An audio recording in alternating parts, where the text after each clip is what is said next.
22-ാം നൂറ്റാണ്ടിൽ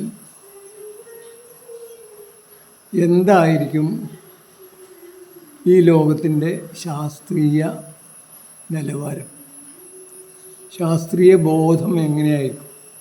എന്തായാലും കൂടുതൽ കണിശവും കൂടുതൽ കൃത്യവും കൂടുതൽ വ്യക്തവുമായ ഒരു ഭാഷ മനുഷ്യൻ ഉപയോഗിച്ചുകൊണ്ടേ ഇരിക്കും. അത് ഇതുവരെ തുടർന്ന പോലെ തന്നെ ഇനിയും തുടരും എന്നാണ് എനിക്ക് പറയാനുള്ളത്. അപ്പോൾ അതിൽ ഞാൻ നേരത്തെ പറഞ്ഞ പോലെ 20-ാം നൂറ്റാണ്ടിൽ ഉണ്ടായ ആപേക്ഷിക സിദ്ധാന്തം, സാമാന്യ ആപേക്ഷികത സിദ്ധാന്തം വഴി ഉണ്ടായ വ്യക്തമായ ഒരു പാരഡിഗം ഷിഫ്റ്റ്, അതായത് മനുഷ്യൻ എന്നത് പ്രകൃതിയുടെ ഭാഗമാണെന്നും പ്രകൃതിയെ വെല്ലാൻ അവനാവില്ലെന്നും അവൻ പ്രകൃതിയുടെ ഉള്ളിൽ നിന്ന്, പ്രകൃതിക്കകത്ത് നിന്ന് മാത്രമേ അവൻ്റെ അസ്തിത്വം ഉള്ളൂ എന്നും അവന് പ്രകൃതിയെ തോൽപ്പിക്കാനാവില്ല എന്ന ബോധം ഇന്ന് സാധാരണക്കാരനതായിട്ടില്ല. കാരണം സാധാരണക്കാരൻ ഇന്നും ആ ന്യൂട്ടോണിയൻ ഫിസിക്സിലാണ് ഇരിക്കുന്നത്. ഇപ്പോഴുള്ള പല പാർട്ടിക്കാരും അങ്ങനെ തന്നെയാണെന്നുള്ള ഒരു ദുഃഖമുണ്ട്. എന്തായാലും ഇതോടുകൂടി, ഈ പുതിയ അവബോധത്തോടു കൂടി തന്നെ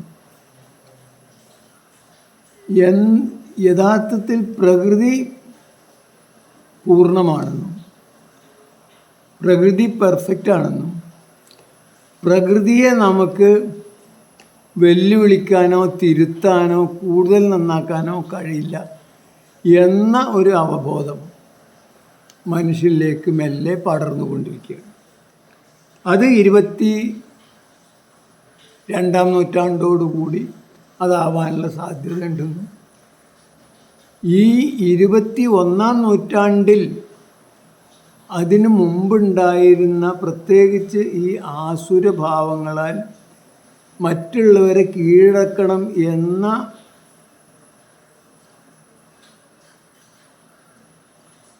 തത്വശാസ്ത്രം നിലനിൽക്കുന്ന, അല്ലെങ്കിൽ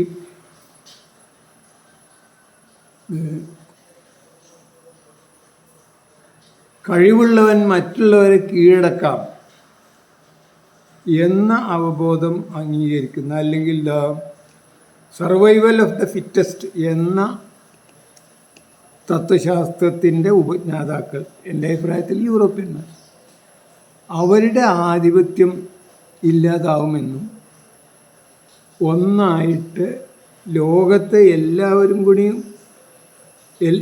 അന്യോന്യം സുഖമായിട്ട് പങ്കാളികളായിക്കൊണ്ട് ഇവിടെ ഉള്ളതൊക്കെ പങ്കുവെച്ച് ജീവിക്കുകയാണെങ്കിൽ ഈ ഭൗമലോകം വളരെ കൂടുതൽ സമ്പന്നമാണെന്നും അങ്ങനെ ഇവിടെ ജീവിക്കാൻ കഴിയുമെന്ന ഒരു ധാരണക്ക് മുൻകൈ വരാൻ സാധ്യത വളരെ കൂടുതലാണ്. അക്കാലത്ത് എന്തായിരിക്കും മനുഷ്യൻ്റെ വിദ്യാഭ്യാസം, കൃഷി, ആരോഗ്യ സംരക്ഷണം അല്ലെങ്കിൽ ചികിത്സ എന്നുമാണ് നമ്മൾ പറഞ്ഞത്. അതിൽ ഇന്നത്തെ വിദ്യാഭ്യാസം എന്നത് പ്രജകളെ വാർത്തെടുക്കാനാക്കി അന്നത്തെ കാലത്ത് പ്രത്യേകിച്ച് ഈ ആധിപത്യം പുലർത്തുന്ന വിഭാഗങ്ങളെ ആധിപത്യം അരക്കിട്ടുറപ്പിക്കാനും പ്രജകളിൽ അവരുടെ ആ അനുസരണശീലവും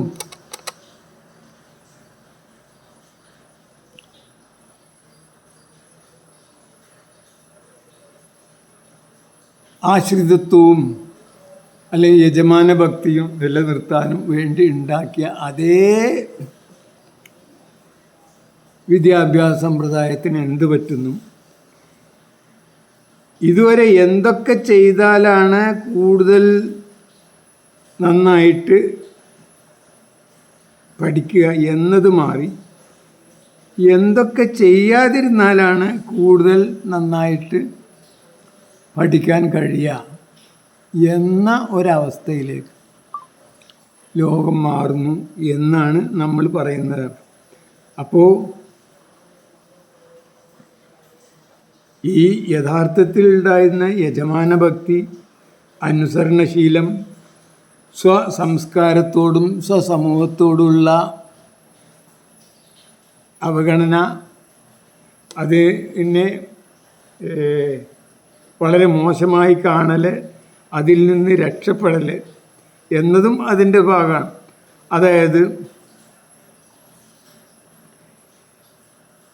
ഈ അടിമത്തത്തിൻ്റെ വിതരണം മാത്രമല്ല, ആ അടിമത്തം പൂർണ്ണമായിട്ടും അംഗീകരിക്കൽ,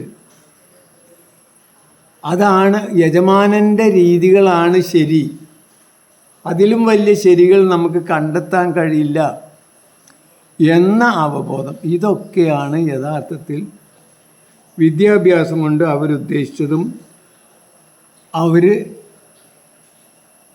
നടപ്പാക്കിയത്. അതിലേറ്റവും പ്രധാനം എന്താ വെച്ചാൽ, അവരെത്ര കണ്ട് വൃത്തികെട്ടവരായ, ലോകത്തിലെ ഇത്രത്തോളം മനുഷ്യാധമന്മാർ, ക്രൂരന്മാർ, മനുഷ്യത്വം എന്നത് തൊട്ട് തീണ്ടാത്ത ഭീകരവാദികൾ ഒക്കെയാണ് യഥാർത്ഥത്തിൽ ഇക്കാലത്ത് പോലും യൂറോപ്യന്മാർ. അതിനുള്ള ഏറ്റവും നല്ല തെളിവാണ് നമുക്ക് ഇറാഖിലും ലെബനനിലും സിറിയയിലും അഫ്ഗാനിസ്ഥാനിലൊക്കെ കണ്ടത്. ഇറാഖിൽ നിങ്ങൾക്ക് ഓർമ്മ ഉണ്ടാവും, സദ്ദാം ഹുസൈനെ കൊന്നത് എന്തിനാ? സദ്ദാം ഹുസൈനെ കൊന്ന് 20 ലക്ഷത്തോളം ജനങ്ങൾ ഇന്നും റോട്ടിലാണ്, കുറേ ആൾക്കാർ മരിച്ചു. അതിനൊക്കെയുള്ള കാരണം അവർ തന്നെ പറയുന്നത് വെപ്പൺസ് ഓഫ് മാസ് ഡിസ്ട്രക്ഷൻ, അല്ലെങ്കിൽ എല്ലാം നശിപ്പിക്കാനുള്ള ആയുധങ്ങൾ അല്ലെങ്കിൽ ഉപകരണങ്ങൾ അവരുടെ കയ്യിലുണ്ടായിരുന്നു എന്ന കാരണം.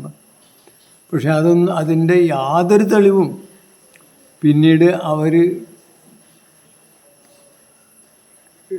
വെളിപ്പെടുത്തുകയോ ഉണ്ടാകുകയോ ചെയ്തിട്ടില്ല എന്ന് ലോകത്തില്ല. എന്നാൽ അതിനൊന്ന് ഞങ്ങൾ ഈ ചെയ്തതും അതുവഴി മനുഷ്യർക്കുണ്ടായ നാശനഷ്ടങ്ങളും ഒക്കെ എതിരാണ്, സങ്കടകരമാണ്, ഞങ്ങൾക്കതിൽ വിഷമമുണ്ട്, ഈ മനുഷ്യരാശിയോട് ഞങ്ങൾ ക്ഷമ ചോദിക്കുന്നു എന്ന് പറഞ്ഞിട്ട് അവരുടെ ചെയ്തികൾ പാശ്ചാത്താപം കാണിച്ചില്ല. നേരെ മറിച്ച് അന്ന് കൈവശപ്പെടുത്തിയ എണ്ണ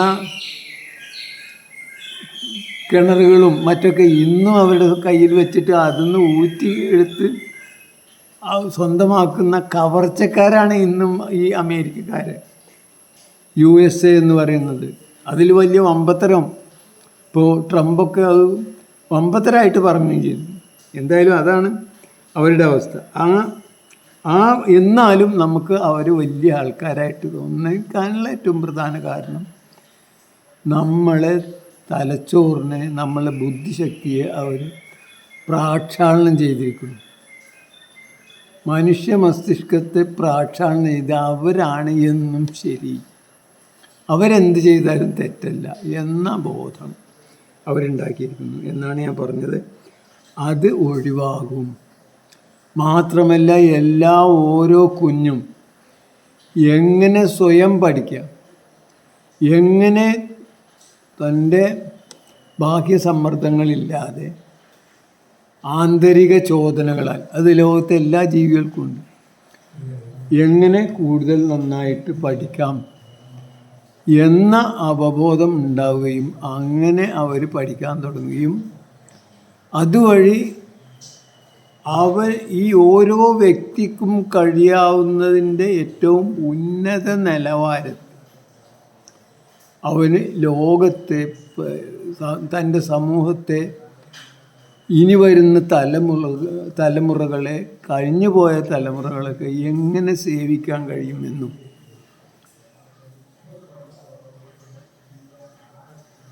അവനെ പഠിപ്പിക്കാൻ ആണ്, അല്ലെങ്കിൽ അതിനുള്ള ത്വര ഉള്ളിലുണ്ടാക്കുക എന്നതാണ് വിദ്യാഭ്യാസം കൊണ്ടുണ്ടാവുന്നത്. വിദ്യകളുടെ അഭ്യാസമാണ് യഥാർത്ഥത്തിൽ വേണ്ടത്. പക്ഷേ നമ്മുടെ ഇന്നത്തെ വിദ്യാഭ്യാസത്തിൽ അങ്ങനെ എന്തെല്ലാം വിദ്യകൾ വല്ലതുണ്ടോ എന്ന് ചോദിച്ചാൽ ഇല്ല എന്ന് പറഞ്ഞൂടാ. അസൂയ, കുനുട്ട്, വിദ്വേഷം, പക,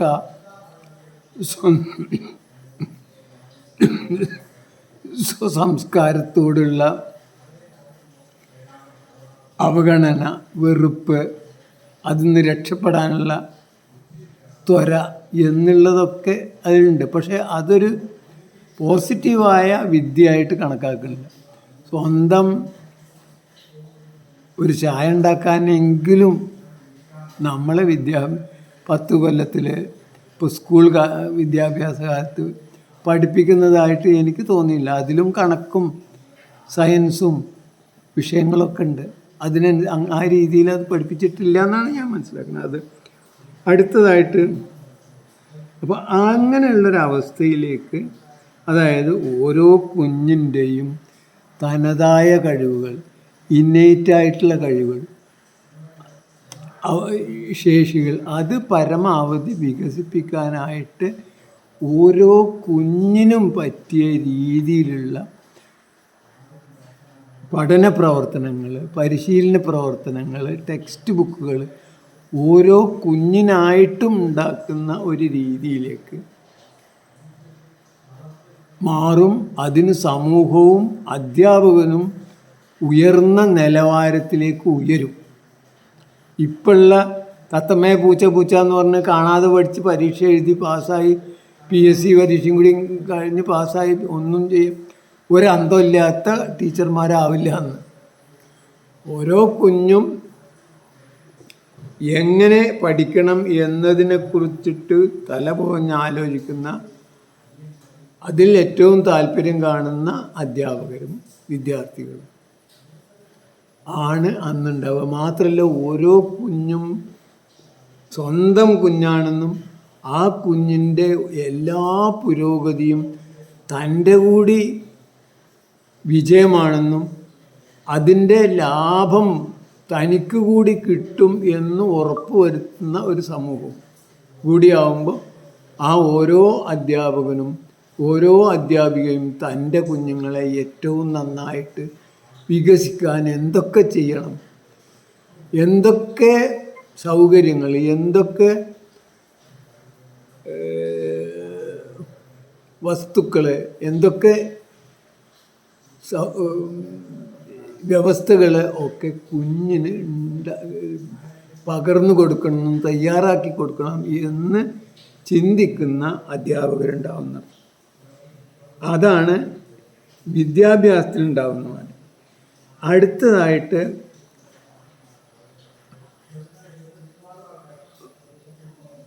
കൃഷിയാണ്. കൃഷി എന്ന് പറഞ്ഞാൽ നമുക്കറിയാം ഇന്നൊരു ഭീകര മത്സരമാണ്. അതിൽ ഒരു എന്താ പറയുക, ഒരു ആസുരമായ രീതിയിൽ ആകെ നശിപ്പിച്ച് ഇല്ലാതാക്കി പരമാവധി വിളവ് കൂട്ടണം എന്ന നിലക്ക് രാസവസ്തുക്കളും വിഷവസ്തുക്കളും വാരി വിതറി അത് കൂടുതലായ പിന്നെ തീരെ ഇല്ലാതാവുന്ന അവസ്ഥ വരെ ഉണ്ടാവുന്ന ഒരവസ്ഥ. മാത്രമല്ല എത്ര രാസവസ്തു ഇട്ടാലും അടുത്ത പ്രാവശ്യം അതേ രാസവസ്തു ഇട്ടാലും വിളവ് കുറയും. കാരണം എന്താ, ഈ ഓരോ രാസവസ്തുവിനും അവിടെയുള്ള ജീവികളുടെ ശവപ്പറമ്പ മരണത്തിന് കാരണമാവും. അതൊക്കെ ചീഞ്ഞളിഞ്ഞ് അതും കൂടി ഈ ചെടികൾക്ക് കിട്ടുന്നത് കൊണ്ടാണ് ആദ്യത്തെ പ്രാവശ്യത്തെ വിളവ് രണ്ടാമത്തെ പ്രാവശ്യം. പിന്നെ അത്ര തന്നെ ജീവികൾ ചാവാണ്ടാവില്ല. ഇങ്ങനെ ഓരോ പ്രാവശ്യവും രാസവളം ഇടുന്നതിനനുസരിച്ച്, കീടനാശിനി അടിക്കുന്നതിനനുസരിച്ച് മണ്ണിലെ ജീവൻ നഷ്ടപ്പെട്ട് ഇല്ലാതാവും. ഇത് മനസ്സിലാക്കി യഥാർത്ഥത്തിൽ ഓരോ വർഷവും കൂടുതൽ സമ്പന്നമായ ജീവസൗഹൃദമായ ഒരു സംഭവമാണ് കൃഷിയെന്നും അതുവഴി മണ്ണിലുള്ള കാർബൺ കണ്ടന്റ് എന്നല്ലാതെ കുറയുകയില്ല എന്നുള്ള പുതിയ ആധുനിക രീതിയിലേക്ക്, പ്രത്യേകിച്ച് സുഭാഷ് പലേക്കറും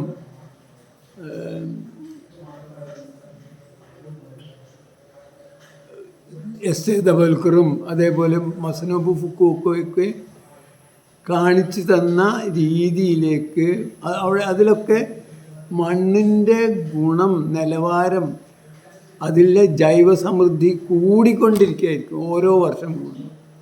അത് എങ്ങനെ പുറമെന്നുള്ള വസ്തുക്കളൊന്നും ഉപയോഗിക്കാതെ എങ്ങനെ കൂട്ടാം എന്നുള്ളതാണ് ശരിക്കും സുഭാഷ് പലേക്കറുടെ സീറോ ബജറ്റ് നാച്ചുറൽ ഫാമിംഗ്. അങ്ങനെയുള്ള പുതിയ രീതിയിലേക്ക് ഇത് മാറും. മാത്രമല്ല, ഈ രാസയുഗം കൊണ്ടുള്ള, അതായത് മണ്ണിൻ്റെ ആരോഗ്യം, മണ്ണിൻ്റെ ഉൽപാദനശേഷി, മണ്ണിൻ്റെ പ്രജനനശേഷി മുതലായവയൊക്കെ കൂടി വരുന്ന ഒരു കൃഷി സമ്പ്രദായം, ശാസ്ത്രീയമായ കൃഷി സമ്പ്രദായം. കാരണം എന്താ, എത്ര നമ്മൾ വിളവ്, ആ ഒരു വസ്തുവിൻ്റെ വിളവ് മുഴുവൻ എടുത്താലും അത് ബാക്കിയുള്ള 2 ഭാഗം അവിടെ തന്നെ ഉണ്ടാവും. അതൊന്നായിട്ട് ചീഞ്ഞളിഞ്ഞാൽ മണ്ണിൻ്റെ, അല്ലെങ്കിൽ ആ മണ്ണിൽ ലയിച്ചാൽ അതായിരിക്കും മണ്ണിൻ്റെ കാർബൺ കണ്ടൻറ്റ് കൂട്ടുക. അതായത് നമ്മൾ നെല്ലാണെങ്കിൽ നെല്ല് കൊയ്ത് വൈക്കോലും മറ്റൊക്കെ അതിൽ തന്നെ ഇട്ടുണ്ടെങ്കിൽ കൂടുതൽ വിളവുണ്ടാവും. അപ്പോൾ ഞാൻ പറഞ്ഞു വന്നത്, 1/3 എപ്പോഴും നമുക്ക് അതിൽ ഇട്ട് കൊടുക്കാണ്ടാവും. മാത്രമല്ല, ഇപ്പോൾ നെല്ലാണെങ്കിൽ ഭൂമിയടക്കം നമുക്ക് തിരിച്ചങ്ങഴില്ല. തേങ്ങയാണെങ്കിൽ വളരെ എളുപ്പമാണ്. തേങ്ങയാണെങ്കിൽ ആ തേങ്ങയുടെ എണ്ണ ആട്ടിയിട്ട് ബാക്കിയുള്ള കൊപ്പര വരെ അതിലേക്ക് തിരിച്ചു കൊടുക്കാവുന്നതാണ്. ചിരട്ട, ചകിരി, മടൽ, ഓല, അതൊക്കെ അവിടെ ഇട്ടുണ്ടെങ്കിൽ ആ മണ്ണിനെ ഒന്നായിട്ട് വളരെ സമൃദ്ധമാവുകയും ആ മണ്ണിൽ നിന്ന് ചിരട്ടയ്ക്ക് 3-4 കൊല്ലം കൊണ്ടാണ് മണ്ണായി മാറുന്നതെങ്കിൽ പോലും ചിരട്ട ഉണ്ടാക്കാൻ തെങ്ങിനാണെങ്കിലും ചിരട്ടയാണ് ഏറ്റവും നല്ലത്. 4 കൊല്ലം കഴിയുന്നേ ഉള്ളൂ. അപ്പോൾ 4 കൊല്ലം കഴിയുമ്പോൾ കൂടുതൽ വിളവുണ്ടാവും. അപ്പോൾ മണ്ണിലെ വിളവ് കൂട്ടുക എന്നുള്ളതല്ലാതെ ഈ ആധുനിക കൃഷിയിൽ, പ്രത്യേകിച്ചും സീറോ ബജറ്റ് നാച്ചുറൽ ഫാമിങ് അല്ലെങ്കിൽ മസനോബു ഫുക്കുവോക്കയുടെ ഒറ്റ വൈക്കോൽ ഇപ്പോഴുമൊക്കെ കാണിച്ചു തന്ന രീതി അനുസരിച്ച് ഈ മണ്ണിൻ്റെ പോഷക ഘടകങ്ങൾ കുറയുന്ന പ്രശ്നങ്ങൾ, അങ്ങനെയുള്ള പുതിയ കൃഷി രീതി, അതുവഴി ഉണ്ടാവുന്ന മെച്ചം എന്താണെന്ന് വെച്ചാൽ, ഇതുവരെ എന്താണോ നമ്മൾ കൃഷി കൊണ്ടുണ്ടായിരുന്ന അപകടം, ഈ മരുഭൂമികളൊക്കെ തന്നെ ഉണ്ടാവാനുള്ള പ്രധാന കാരണം കൃഷിയാണെന്ന് പറയുന്നത്. കൃഷിക്ക് വേണ്ടിയിട്ടാണ് ഈ മരുഭൂമികളൊക്കെ പൂർണ്ണമായിട്ടും തകർന്ന് തരിപ്പണമാക്കി വെട്ടിച്ചുട്ട്, മാത്രമല്ല അവസാനം ആട് വളർന്ന് ഗ്രേസിങ്ങോടുകൂടി അവസാനത്തെ പുൽനാമ്പുകൾ വരെ ഇല്ലാതാക്കുന്ന ഒരു രീതിയാണ് കൃഷി സമ്പ്രദായം, കൃഷി സംസ്കാരം കൊണ്ടുണ്ടായത്. അത് നേരെ തിരിച്ചാകും. അതായത് ഉത്തരം ഓരോ വർഷം കൂടുമ്പോഴും അവിടെയുള്ള മണ്ണിലുള്ള കാർബൺ കണ്ടൻറ്റ് കൂടുകയും അതേപോലെ തന്നെ അവിടെയുള്ള സസ്യജാലങ്ങളുടെ എണ്ണം കൂടുകയും അതുവഴി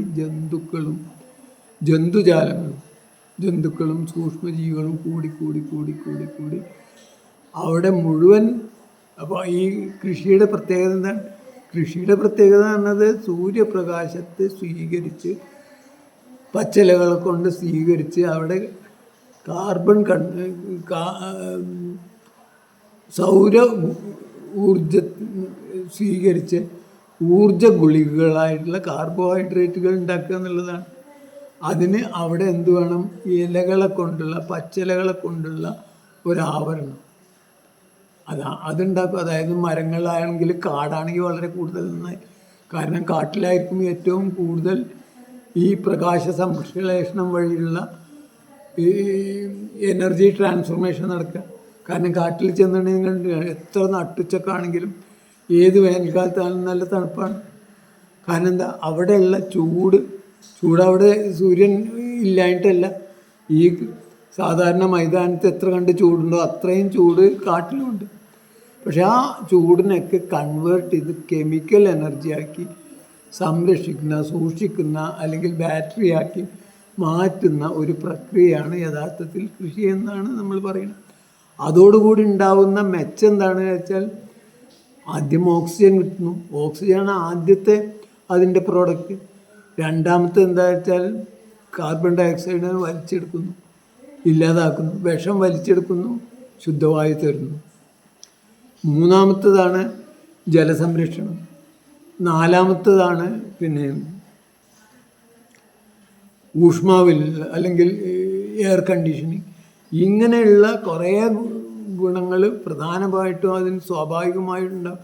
അതിൻ്റെ ഒരു ബൈ പ്രൊഡക്റ്റ് മാത്രമാണ് അതിലുണ്ടാകുന്ന വിളവുകൾ.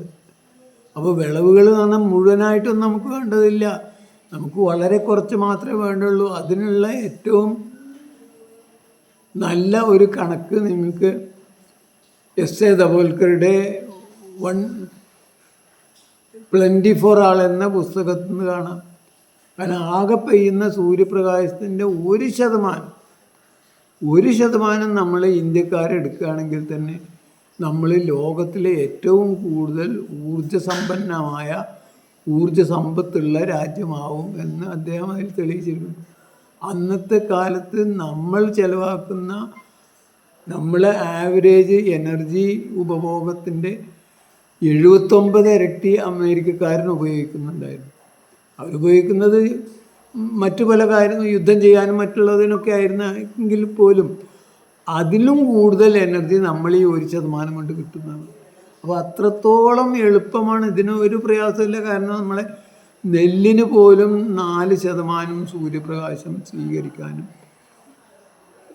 ചെപ്പുകളാക്കി ബാറ്ററികളാക്കി വയ്ക്കാനുള്ള കാർബോഹൈഡ്രേറ്റ് സെല്ലുകളാക്കി വെക്കാനുള്ള കഴിവ് അതിനുണ്ട് എന്നുള്ളതാണ് പറയുന്നത്. അപ്പോൾ ഞാൻ പറഞ്ഞു വന്നത് മനുഷ്യന് ഈ പുതിയ കൃഷിരീതി അവലംബിക്കുന്നതോടുകൂടി നമ്മൾ പണ്ട് ചെയ്ത തെറ്റുകൾ അല്ലെങ്കിൽ നമ്മളെ പ്രപിതാമഹന്മാർ മുതൽ കൃഷി തുടങ്ങിയ അന്ന് മുതൽ ചെയ്ത തെറ്റുകൾ അൺഡു ചെയ്യാൻ അല്ലെങ്കിൽ അതിന് പ്രായശ്ചിത്തം ചെയ്യാൻ നമുക്കാവും. നമ്മളിവിടെ മരുഭൂമി ആക്കിയിരുന്ന പ്രദേശങ്ങളൊക്കെ മരുപ്പച്ചകളാക്കിയിട്ടും മലർവാടികളാക്കിയിട്ടും മാറ്റാനും അതുവഴി അവിടെ പെയ്യുന്ന സൂര്യപ്രകാശം കാർബോഹൈഡ്രേറ്റ് ഗുളികളാക്കി അല്ലെങ്കിൽ ഊർജ സെല്ലുകളാക്കി മാറ്റാനും നമ്മൾക്ക് കഴിയും. അതുവഴി ഭൂമിയിലുള്ള ഗ്ലോബൽ വാർമിംഗ് തന്നെ ഇല്ലാതാക്കാൻ കഴിയും. നമ്മളെ ഇവിടെ കാണുന്ന മരുഭൂമികളൊക്കെ തന്നെ 22-ാം നൂറ്റാണ്ടോടുകൂടി മലർവാടികളാക്കി മാറും. അതോടുകൂടി ഇവിടെയുള്ള കാലാവസ്ഥ മാറ്റവും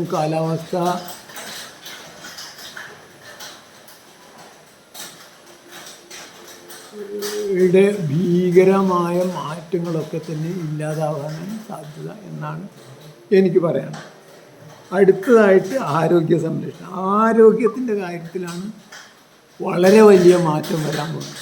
അപ്പോൾ ഈ രണ്ട് കാര്യത്തിലും എന്തൊക്കെ ചെയ്യാതിരുന്നാലാണ് കൂടുതൽ ശരിയായിട്ടുള്ള പ്രവർത്തനം നടക്കുക എന്നാണല്ലോ നമ്മൾ പറഞ്ഞത്. അതേപോലെ തന്നെ അടുത്തതായിട്ട് ആരോഗ്യ സംരക്ഷണം എന്നുള്ളത് ഈ ആരോഗ്യ സംരക്ഷണം എന്നതുകൊണ്ട് ഉദ്ദേശിക്കുന്നത് ചികിത്സ എന്നുള്ളതാണ്. ചികിത്സ എന്നത് എന്തിനാണ്? ഒരു രോഗത്തിനാണ് ചികിത്സ. എന്താണ് രോഗം? ഈ രോഗം എന്നത് മനുഷ്യന് സാധാരണ രീതിയിൽ നമുക്ക് വിഷമുണ്ടാക്കുന്ന ശരീരത്തിൻ്റെ ലക്ഷണങ്ങളാണ്, ശരീരത്തിൻ്റെ സൂചനകളാണ്. ആ